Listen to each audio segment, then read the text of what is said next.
կամերա, մոտոր։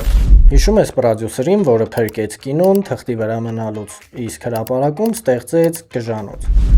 Իսկ այդ ամբողջ գժանոցը իրանց վրա վերցնում են 2 հոգի, ում նկարանման հրապարակում այդքան էլ շատ չեն սիրում։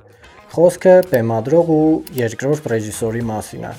Արի պատմեմ, թե ինչ են անում իրանք կադրից դուրս։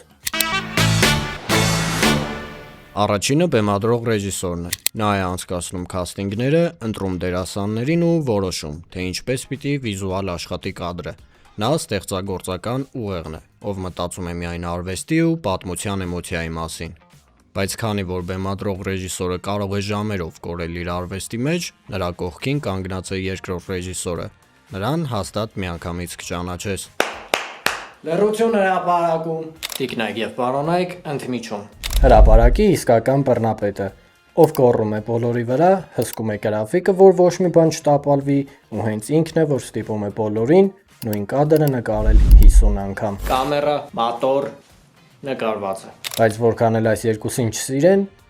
նրանք ոչինչ չունեին նկարելու, եթե հրապարակում չլիներ այն մարդը, ով 0-ից կստեղծեր ֆիլմի ամբողջ աշխարհն ու դեկորները։ Իսկ թե ով է նա, կխոսենք հաջորդիվ։